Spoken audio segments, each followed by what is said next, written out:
Okay guys, masa aku sekolah-sekolah dulu, wait, jap, aku rasa macam nak tukar background lah, bagi nampak macam ada vibe-vibe bulan puasa sikit, kan? Jap Alright, okay dah. Aku rasa better sikit dah kot macam ni, kan? Okay, jom start balik. Okay guys, aku actually masa zaman sekolah-sekolah dulu, ada peluang lah merasa berpuasa dekat both sekolah menengah harian biasa and puasa dekat sekolah berasrama. Tapi untuk this video, aku cuma nak cerita pengalaman berpuasa dekat sekolah asrama dulu. Okay, cool. Okay, so dulu aku masuk sekolah asrama masa form 4 kat satu sekolah berasrama somewhere di dalam negeri Perak Darul Rizwan. More precisely, aku sekolah asrama dekat dalam area, kat mana tu Kampung Gajah. FYI, kat area situ, tak silap aku, cuma ada 2 je sekolah asrama kat situ. Tak silap aku lah. So, kalau kau local ataupun very familiar dengan that place, take a guess which one? Okay, aku cerita sikit lah. Aku bagi clue lah pasal sekolah aku tu kan. Sekolah aku tu boleh kira macam sekolah budak-budak pandai lah. Meaning, keliling aku masa aku first masuk tu, semua student ranking top global. Maybe kalau tak Mythic Legend. Oh my god, hambanya aku. Dia macam sampai satu tahap, let's say kalau time tengah dapat result exam kan. Normally most people kalau dapat, I don't know, like grade B lah kan. Diorang normally akan be like this. Shoot. Dapat B lah pula. Tak apalah. Kena study lagi ni.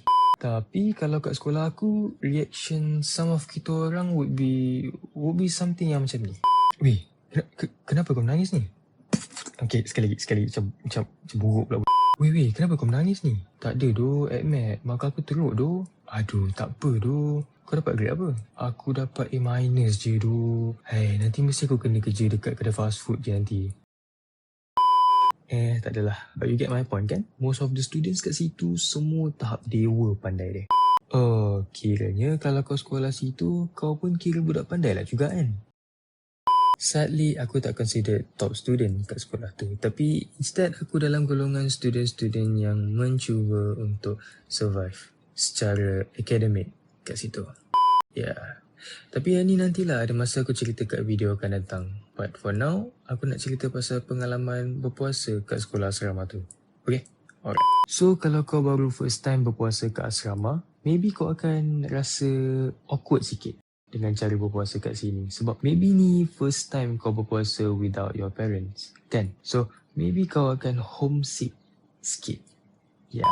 So untuk kalau cerita aku, this is going to be my first time berpuasa dengan kawan-kawan barulah dekat asrama. Like to be honest, aku sendiri pun masa tu tak tahu macam mana life baru aku ni.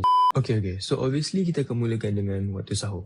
Kalau dulu, masa puasa kat rumah sendiri, normally mak ayah akulah yang akan kejut aku untuk sahur. Tapi kalau kat sini lain sikit. Kita orang akan dikejutkan dengan, spray air. Wait, what do you mean spray air? Okay, jap, sini aku explain. Masa kita orang nak bangun sahur kat sana around pukul 4:30 lah gitu. Ada seorang ustaz asrama kita orang ni. Okay, untuk this video let's panggil dia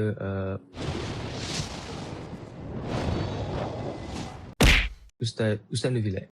Okay, nak dijadikan cerita, Ustaz Nuvilat ni dia akan datang naik ke asrama lelaki sebab nak kejutkan kita orang sahur. So aku fikir paling-paling pun mesti dia akan just ketuk-ketuk pintu bilik and jerit sahur kan. Tapi actually dia memang buat apa benda tu. Cumanya dia actually ada weapon tambahan. Dia datang bilik ke bilik, lepas tu dia ketuk pintu, jerit sahur and then lepas tu dia spam sembur air kat student lelaki kat asrama. Termasuklah aku. Tapi actually Ustaz Nuvilat ni dia spray dari jauh lah. So tak adalah macam kuat sangat air kalau kena muka. Okay, tapi ada sekali tu aku nampak roommate aku kena spray dengan Ustaz Nuvilat. Like macam biasalah. Tapi this time like Ustaz Nuvilat dia letak jembur air tu di direct depan muka.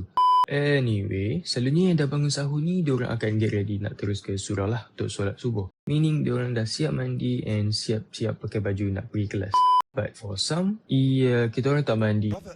And then kita orang terus pergi Dewan Selera untuk sahur lah kan. Lepas tu settle sahur, kita orang pun balik asrama and get ready nak pergi kelas. Okay, lepas tu kita masuk pula belah waktu kelas. To be honest, pengalaman berpuasa dekat sekolah asrama actually during waktu kelas is actually lebih kurang sama je dengan dekat sekolah menengah biasa. Sebab most of the time cuma us students pergi ke kelas dengan perut yang lapar. Maybe the situation would be jadi macam ni. Okay, kelas untuk formula pressure tekanan adalah P sama dengan force dibahagikan dengan area. Kalau area tu mengecil, apa akan jadi pada nilai tekak ayam geprek? Wait, what? Ayam geprek.